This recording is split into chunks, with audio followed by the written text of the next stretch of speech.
Hey, Shauna. Hey Dee, how you doing? So happy to be here, everyone. How are you? I am too, and this will be an amazing episode. This is episode 108, Jumpstart Your Financial Journey. Let's go. I am so excited to have this powerhouse of a woman with us here today. She is not only a wife, she's a mother of four beautiful children. She's an entrepreneur, she's an author, and she's a mortgage loan officer. That's a mouthful. Not only that, she is an educator around, financial well-being, especially for our young people. And I've given her book, Jumpstart Your Money Journey, to my there we go. It's in the camera. Jumpstart Your Money Journey to my young teen who just turned 18 and wanted her to really have an understanding of where, what are the things she needs to be talking about. She just started her first job.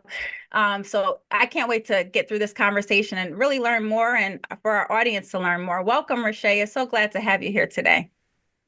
Thank you for having me. I'm excited to be here. Awesome. So before we get into the book, right, I really want to understand your why. Why have you kind of gone in this direction with your business, with your book? And I know you have more on the horizon, which I'm excited to hear about as well. Yeah, so I wrote the book really because I didn't want the next generation to go through what I went through growing up. I'm a young African American woman who grew up in the inner city, and I know firsthand that this information wasn't taught. It wasn't taught when I was growing up. It's still not being taught in the school systems. I know that there are some laws being passed that require financial literacy and education to be taught, but it's not everywhere and it's not solidified in a lot of states. So I wanted to make sure that the next generation was prepared to have financial success, to understand that they can too build generational wealth, to understand that it doesn't matter where you come from, you always have the power to change your story with the right tools and resources. So yeah, that's kind of why I started the book. So, Rashia, again, thank you so much for being here. And I know that, you shared a little bit about your why. I think it's always important to tell your story. And I know our listeners will be interested to tell us a little bit more about how you got here and some of your journey. Yeah, so like I briefly mentioned, I grew up in the inner city, went to public schools. When I was in high school, my grandmother raised me. Growing up, I was forced to live with her due to my mother just going through her own personal issues, and my brother and I were forced to live with my grandmother. So she raised us. She did the best that she could. But my junior year in high school, she passed away. 6 months later, my mother passed away. So at that point in my life, I was forced to navigate the world on my own. I had older sisters, I had mentors. Thank God for the mentorships in my community that helped me navigate. But I went to college. That was a huge milestone. My sister was the first person in my family to graduate from school.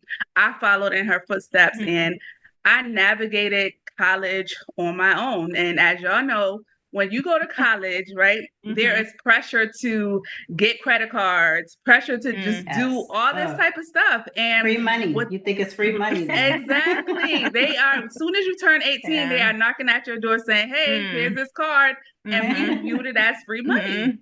Yeah. Yep. Little did we know, or little did I know it wasn't. So you can say we can say we. Yes. I was there. Yes, I did fairly well navigating that world on my own, but I just wish I knew more. I did it by trial and error. I got credit cards, maxed it out, buying McDonald's, buying homecoming outfits, trying to be cute in school. But I didn't do too much damage, right? I did okay. I paid my bills on time. I was a finance major, so I had some exposure to the finance world. And then when I graduated college, I had this fork in the road where it was like, okay, I was on campus for these 4 years. Now I'm back home. Where do I live? Right? My grandmother had passed away. I was staying with a cousin, staying with a friend, staying with family here and there. And I'm like, okay, I'm an adult now. I have a job. Like, where do I go from here? So I decided that I wanted to buy a home. I was the first person in my family to purchase a home. Wow. And I navigated that world on my own as well. So that's This a was little right bit of, out of college? yes, this is right out of college. Yep. Oh, Wow. wow. That's impressive. That's Very. impressive. Mm. Yeah. And Why so did you? what drove, yeah, I was gonna ask, I think Shauna, we were gonna say, Yes. because I'm like, right out of college, that's not, well, I'm thinking about, I yes, a job for sure, like, but it's interesting, right? Because I knew I had the security of going home to mommy, right? yeah. Like, so, and you didn't have that. Is that what drove, like, I needed a roof over my head, a stable roof over my head? Exactly. Going from Yeah. house to house, cousin, aunt, boyfriend at the Mm, time, Mm. that wasn't cool. And I got tired. I got Mm. tired of going from place to place, and I wanted something to call my own, whether it was an apartment, just somewhere to call my own. Yeah. And that's how I got into getting my first home. That I know you got your little one there with you. It's all yeah. good. Yeah. We She's all welcome know to come that on story. camera. Yes. You can't do this and have your little one. I understand how it is. I will say because I have a hello there. What's her name? JL. Hi, Hi, JL. JL. Hi, JL. How old is Hi. JL? She's 4. And you have Aw. 3 others, I right? have 3 others, yes. And what are Yes, I their do. ages? So 11, 12, and 5. Yep. Wow. Wow. You got your Boy, girl, hands boy, full. girl. I got my Bless. hands full. God bless, girl. God Yes. bless. I know I had my 20 I have a daughter. She's 29 years old and when I talk to her cuz I'm a real estate agent here in Connecticut and I talk to her about buying a home and it's a little scary for her. You know what I mean? So I'm just super impressed that at that age and I understand sometimes a lot of things are born out of a need, but Circumstantial. that's not always the direction people go in. So, Yeah. I want I to give you huge props for that. Yeah, I think a lot of people also believe it's out of reach. Mm-hmm. A lot of people believe, Definitely. especially young folks, right? They think, oh, Definitely. I gotta be 30, I gotta make all this money in order to afford a home. And that's not Mm-hmm. the case at all. There are a lot of programs out there that help first time home buyers get a home. When I got Yes. my home, I just started my job. So it's not like I had thousands and thousands of dollars in the A bank, down payment. right? Mm-hmm. Yeah. I didn't have anything. I had my Wow. deposit, maybe it was $1,000. Probably had to come to the table with 500 for closing costs, but it was very minimum, and that was over 10 years ago. And Wow. it's still the same case today. There are resources out there to help individuals purchase a home. My nephew is 19 right now, and I'm telling him now, you can Mm. purchase That's your first home right. at 21 too. Yeah. It definitely is Absolutely. within reach. You just dropped some jewels right there. Let me just because I think a lot of the young people I work with don't really understand. Matter of fact, I'm working with this young man who came to me and he is a social worker and he has a really good income, but doesn't have enough money saved up. And he just kind of abandoned the whole process of looking for a home. Can you share for us? And I know when you bought the home, it was 10 years ago, and things are so volatile right now with the market. And Mm-hmm. I know people are just throwing their hands up because the interest rate is high and they're very discouraged. And I'm always telling, especially my community, don't give up. Don't pay somebody else's mortgage. What are the things that they need to know, right, to get into that process? Why is it more beneficial to buy than rent? Yes. So great question. I think preparation is key.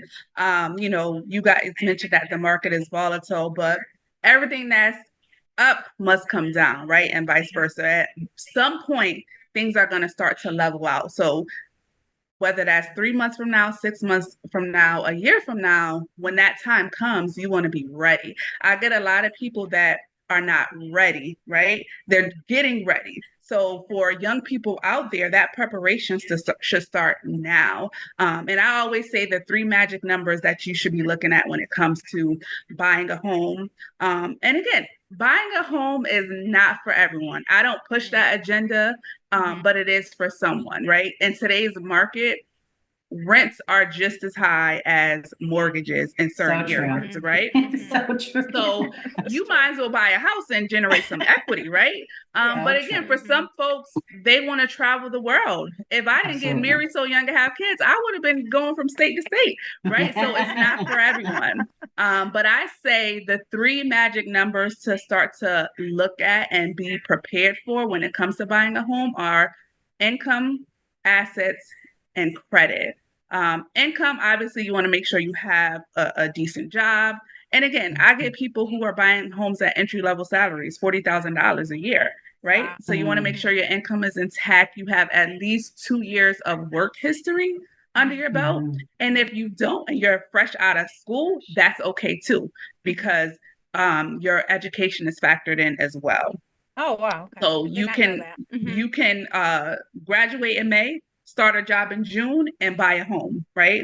So they'll factor What? your I did not know education that. as your I didn't know absolute. that Yep. either. Wait, can you repeat that again? Can you repeat that again for our listeners? I did not know Yes. that. You just For the taught me people in the something. back. So typically you're required to have a 2 year work history.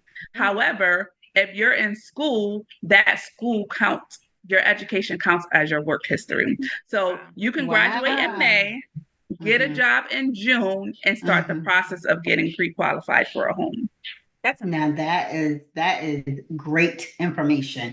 We Yes. didn't even know. You No, never know we that did not about know. homes. I never I knew did that, not know that. girl. I'm in real estate and I didn't know that. So I learned something Yeah. new for my clients out there. Let me tell you. Yeah. And Yeah. this is a part of our why. I mean, when we Mhm. set out on this journey to do Mhm. co-labbing, we really wanted to help to educate our community on topics like this, things that they would not know or have access to, right? We want to bring the information to them. So I appreciate you sharing that with us. And talking about sharing, I mean, I think, everyone on here, we're all mothers. And I have a little one. And I think a part of my I guess, quest with her is trying to figure out. I've always, I did the route that they say you should do. I went to college, I got a job, I stayed in a career, for 25 years. But I've always been entrepreneurial. And I got that from both my mom and my dad. My mom was in real estate when young, so I always had a really strong affinity towards home buying and things of that nature. And she made me buy a home in my 20s. So, like, different from you, your circumstance, my mother was like, nope, you move out the house, you're not renting. So I never rented. Like, I've always owned a home.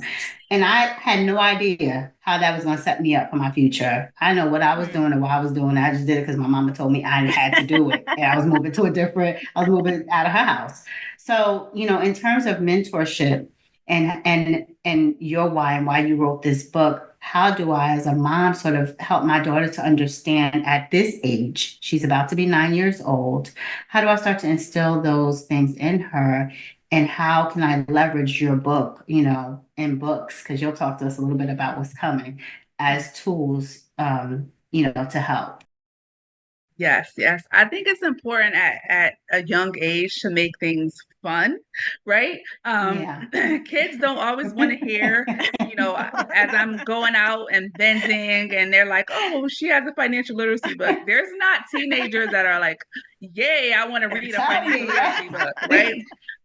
But They I love feel the like, money, but they don't want to hear Yeah, that. right, No. okay. So I think at a young age you have to make it fun. And I think one of the books that I'm coming out with is about entrepreneurship. So that's one of the I love starts that. of how do I make money, right? I think in Yes. this new age and Your this new own money. generation, exactly. There are natural born entrepreneurs coming out the womb. My daughter is Wow. 10 years old and she started her first business. So they're starting a Wow, lot that's younger amazing. than our generation. So I think it's important to make it fun.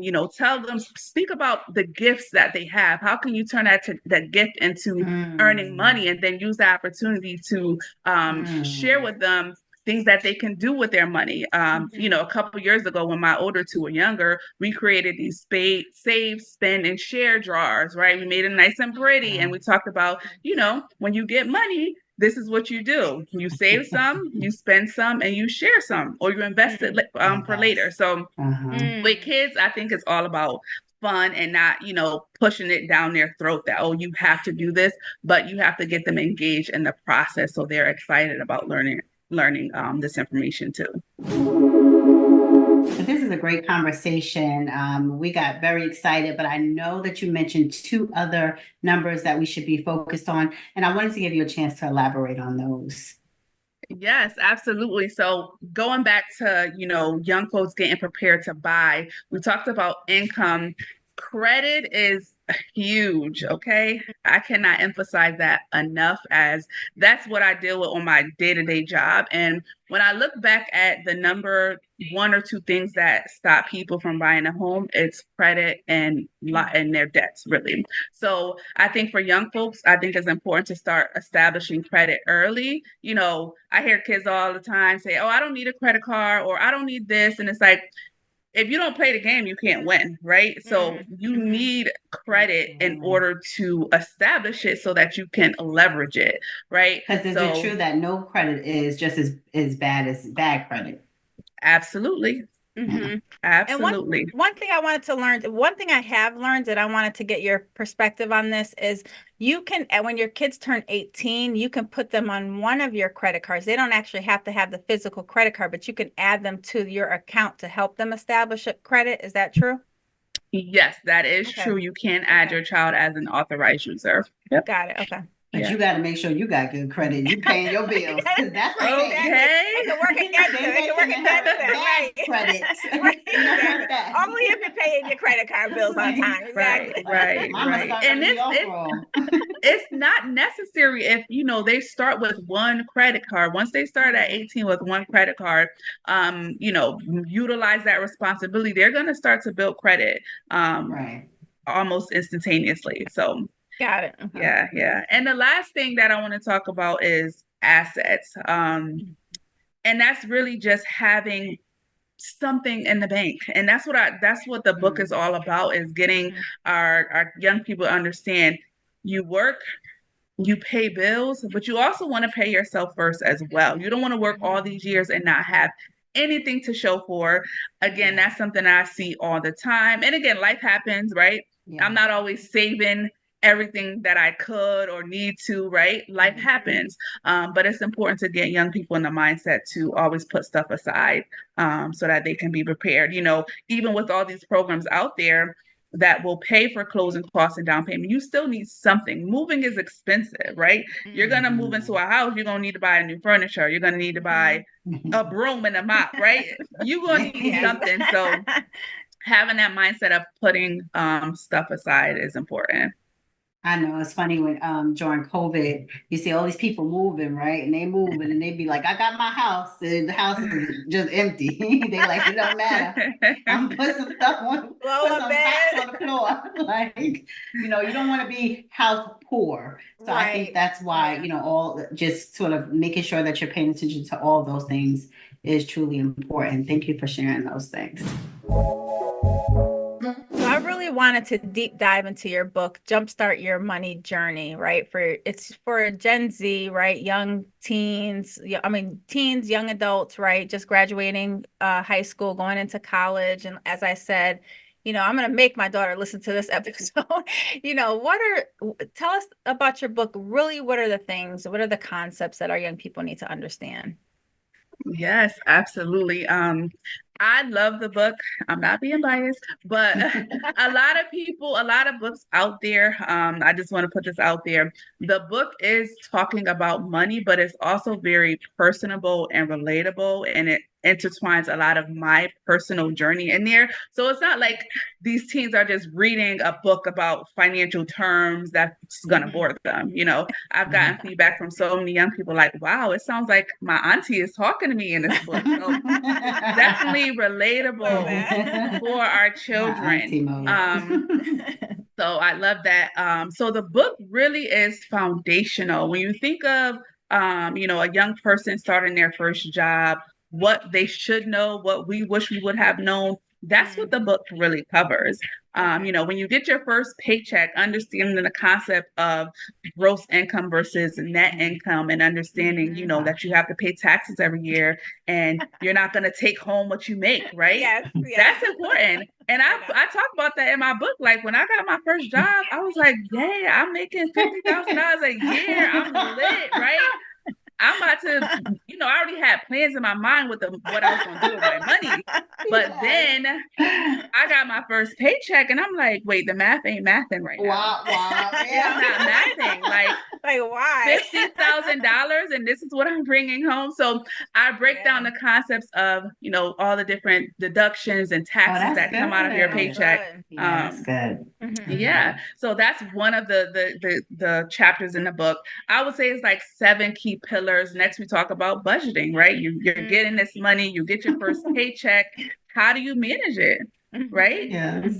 And I talk about the disappearing dollar that we've all experienced. I'm sure you get that paycheck today and it's gone within a week, right? Wait, I'm laughing so hard right now because I have to talk to adults about this stuff, about the taxes that come out, about their budgets. So the fact that, you know, I'm laughing so hard because this book for everybody. And this book is for everybody. It is. Yeah. For those adults that just don't even understand, who weren't introduced, right? There are some adults who weren't introduced to these concepts and are still trying to figure it out, unfortunately. Absolutely. And I don't want there to be shame associated with that, right? At some point, we all got to learn. And when you know better, you do better. That's it. You know, give yourself a little grace.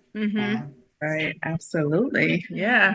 So I also talk about credit in that book. I know we talked about that a few minutes ago, but I explained to them that credit is really a game. It really is a game, and you have to know the rules. There are certain things that you need to know.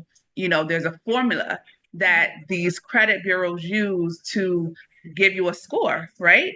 And you know, you break it down. I won't break it down on here, but you break it down. 35% is worth this, 30% for this. And if you don't know that, you're never gonna win. You're never gonna get that 700 plus credit score if you're not leveraging those aspects of your credit. So I break it down for them so that they understand.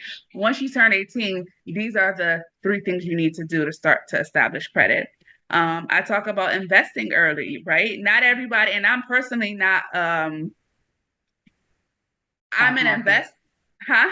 You're not like a stock market investor? Right. Like I'd rather let money flow and, you know, I'm not a trader. I'm not all into this. Right. Like, nope, I'm going to let my money go and it's going to do what it's going to do. Right. But I think it's important that children understand the impact of starting early and how compound interest works. Right. Don't wait until you're 30, 40 to start putting money in your retirement account or some type of investment account, because you lose out. Right. Yeah. You lose out. So starting early is so important. And I also a quick question. I just want to ask a quick question on that, right? Investment accounts for those who don't have like 401ks, or you have, I know there's like a 401(3)(b) or something, but aren't there independent accounts like Roth IRAs that people can look into, and as for independent, if they're independent and they don't have those options in their job? Yes, absolutely. And then for the younger generation, I mean, I wouldn't even get as technical as a Roth IRA. You can get a Roth IRA, but I'm talking about a basic brokerage account where you are putting some money aside, whether it's $50 of every paycheck, $100 a paycheck, towards some type of brokerage account, and you can determine how risky you want your investments to be, whether they're all stocks, whether they're stocks and bonds, like however you decide to do it. So I would say start with a basic brokerage account, and I talk about that in this book in detail as well. I'm just loving this conversation right now. There's so much goodness in your book, Rashia. I mean, we could go on for hours, and I would love to, but we can't. So you know what? Our listeners need to go on Amazon right now to buy the book, Amazon.com. Give them all the details. Is that the only place they can buy it, Rashia? No, they can go to Amazon.com. Again, the book is called Jumpstart Your Money Journey. Everything teens and young adults need to jumpstart their financial life. By Rashia Schand. You can purchase it on Amazon. It's also available on Barnes & Noble, Walmart, Target, pretty much anywhere. That's awesome. Go ahead. I No, just want to ask this question because, one of the things I'm a part of an organization that's a family organization, and one of the things I notice is that we are always looking for how to have this kind of conversation, right? Because we do the social stuff, but do you do speaking engagements, or is there another place that people can find you to book you or anything like that? Yes, I'm always available to speak. I do author visits. I do financial literacy workshops for nonprofit organizations, a Oh, lot for yes. the school system. awesome. So you can find more information, contact information on my website. It's www.rashiaschand.com. Can you spell that for people just so they know? Yes, yep. Rashia, last name Schand. Awesome. Awesome. Awesome. I'm be calling you, girl. So Dee, I know you had a question about entrepreneurship because I know Nyla has an interest in starting her own business, right? She does. I'm not gonna Yeah. elaborate on what it is, girl, till we Okay. get it started. But I think, so starting from me, I mentioned that I've been in corporate America for a long time, and I've always had an entrepreneurial spirit. And I find, even in speaking with individuals in corporate America, it's really hard for them to transfer from being in corporate America and having that mindset, which is very different, into entrepreneurship. And so I am truly impressed. I know you had a short stint. Well, I wouldn't say short stint, but you also worked in corporate America. So like, what tools? Talk to us about those tools and how you transition from, working for somebody 9 to 5 into having your own business, which is a totally, totally different thing when you have to work for yourself. Absolutely. And let me just tell you, first of all, being an entrepreneur is not for everyone. Not for Um, it, Mhm. it For the just faint of ain't heart. okay. I think social media pushes this, and I mean, it's great because we're encouraging people to go out Yeah. there and do their own thing, leverage their skills, their creativity. But at the end of the day, it's not for everyone. If you can't lead your own personal life, you cannot absolutely lead and run a business. If you can't lead your household, it just isn't going to happen, right? Mhm. Being an entrepreneur requires strong leadership, interpersonal, organizational skills, and that's just a couple. It requires a lot of skill sets that people have to be willing to learn. It's not just about making a pretty product and selling it. Right. And I talk about that in the book as well. I tell young people how you can start your own business if that's something you want to pursue. Okay. But for me, the transition from corporate to being an entrepreneur was not easy, right? I had a great corporate job, but it was something inside of me that knew that I was made for more, right? I had all these different skills and talents that I was not leveraging in my job that I wanted to figure out if I could leverage it elsewhere. So I decided to leave, and I started a fitness business, and it was cool. It was cool until the numbers just weren't numbering. And you have a family to provide for. Thankfully, my husband was the provider at that moment, but being an entrepreneur, people think, you have these overnight successes, these overnight millionaires on TikTok and Instagram. That's not the case for everyone. It may take you 5 years to generate steady income that you can actually live off of. So the transition was definitely hard. It was a short stint for me. I still have that entrepreneurial spirit as a loan officer and as an author, but doing it full time just wasn't for me. So would you recommend that someone who is interested in pursuing entrepreneurship sort of work their corporate job, and then, work on their, dream, after hours? So I think the answer is going to be different for everyone. So there is no cookie cutter answer, right? That's Because fair. Yeah. my husband left his job and I've seen him flourish like never before. And he has not looked Wow. back. His Wow.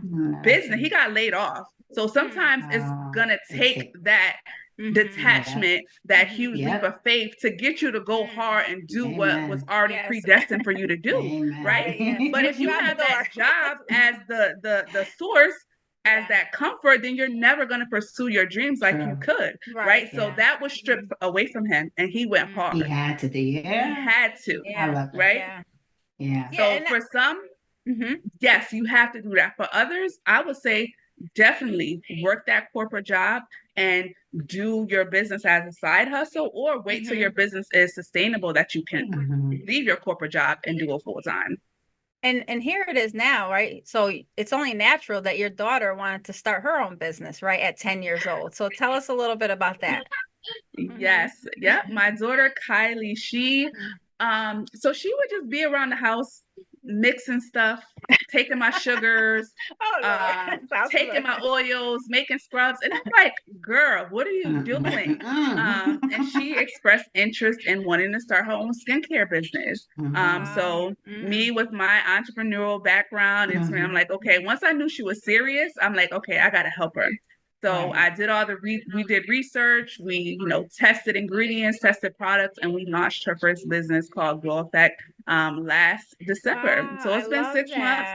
Great learning experience for her, because I think a lot of kids, again, they think, oh, starting a business is fun, but they don't realize how much work it takes. So when she saw mama slaving in the basement, mixing all these products, she's like, oh, wow, like I didn't know it took this much. And just to transition real quick.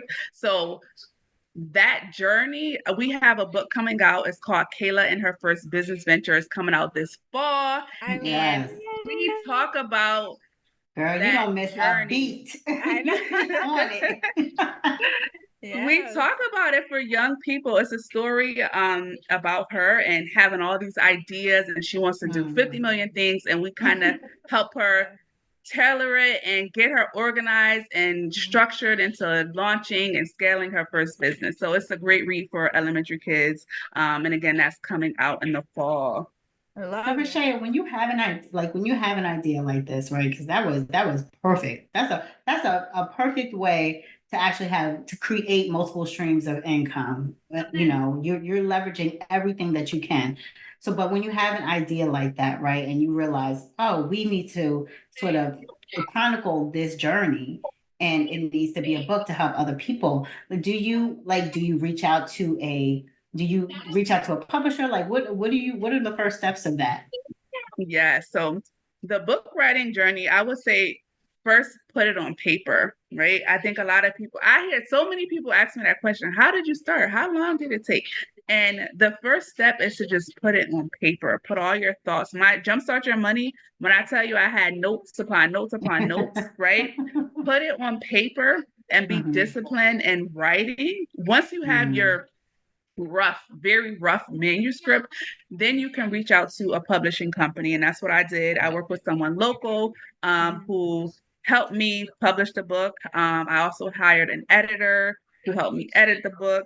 And those are pretty much your two main people that you need, a publisher, editor. And then, with this book, it is going to be a graphics book for elementary kids. So you do need a graphic designer as well, or illustrator. Nice.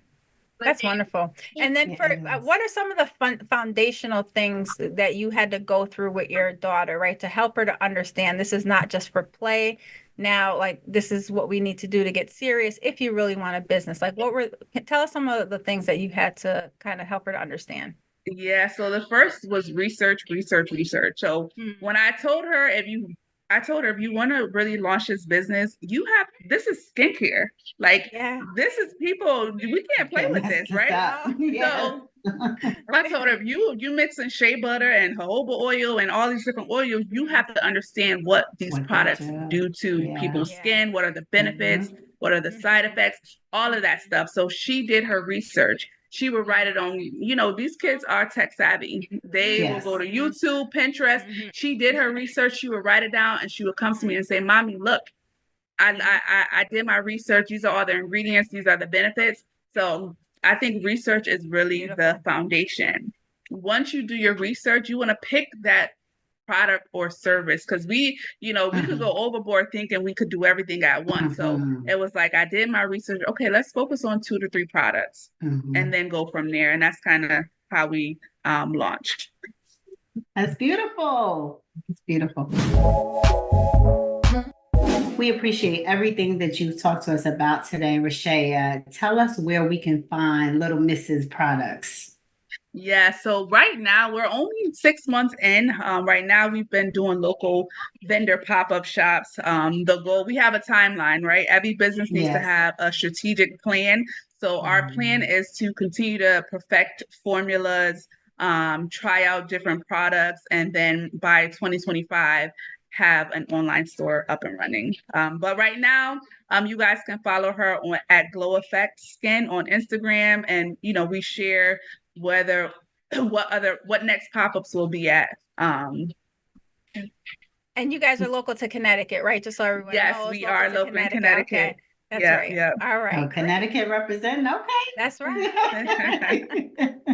Love that. What do you have coming up, Rashia? Yeah, so I'm excited for this fall. I have a couple more books coming out. Jumpstart Your Money Journey is a financial literacy series. It's going to cover K through 12th grade as well as college students. So our first book release was tailored towards high school and college students. Our next book release is Jumpstart Your Money Journey for middle schoolers. And again, that's just breaking down the same information, but for that audience, right? The same stuff I talk to college students or high school students may not be the same for middle school students. So it's just breaking it down at a more digestible level for middle school students. And then we talked about Kayla and her first business venture. It's a book about young aspiring entrepreneurs. And I also have a children's activity book for K through second graders. And it goes over basic concepts like what is a bank, right? I go to the bank and I can deposit money. I have a credit card or a debit card. It looks like a credit card, but what's the difference?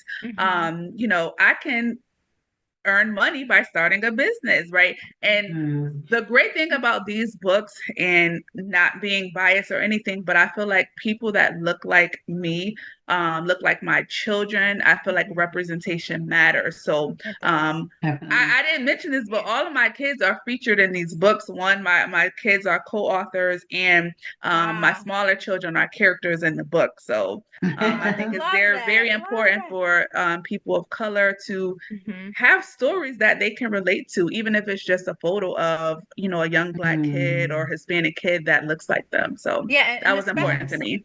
Absolutely. And I give you so much credit for that, because especially around that topic of finance, right? Which we don't normally see ourselves in that world of finance. And I just you brought up something so important. Representation matters. And as a real estate agent, right, I know for a fact there are not many Black women mortgage loan officers. There just aren't. I mean, I think you are the first that I've met in my 3 to 4 years of doing real estate.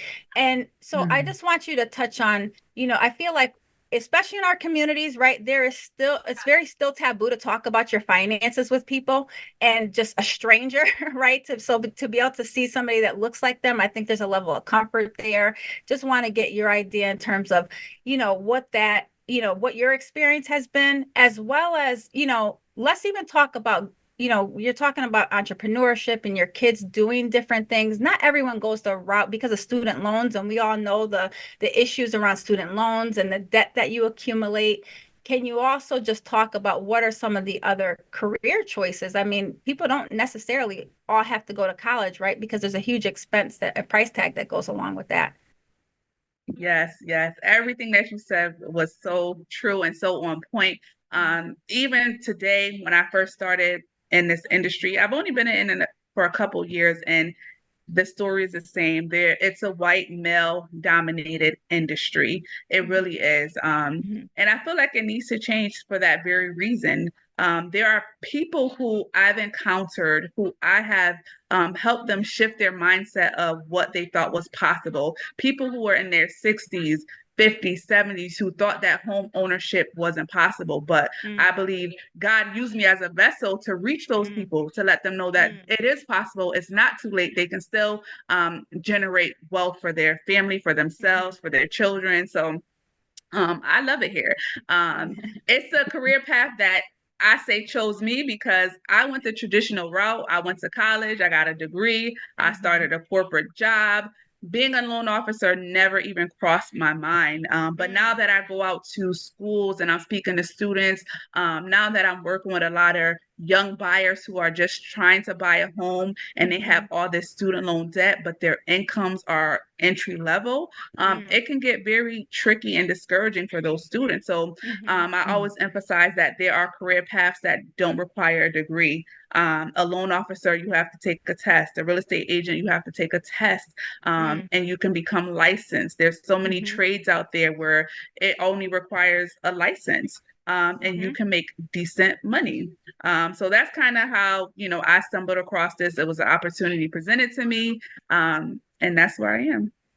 I love that. And I will say, just in my background and my career, one of the things I'm hyper aware of are trades. Young people should really consider, if college is not for you, consider a trade: plumbing, electrical. I mean, you come out the gate after getting that license or that certificate making $60,000, $70,000. Some people make $100,000 because of the real need for professions like that. So for those who aren't for college, that's something to consider. And what I'll close with is, I want people to, I think you mentioned speaking at schools and, speaking engagements. I mean, we don't get financial literacy enough within our school system.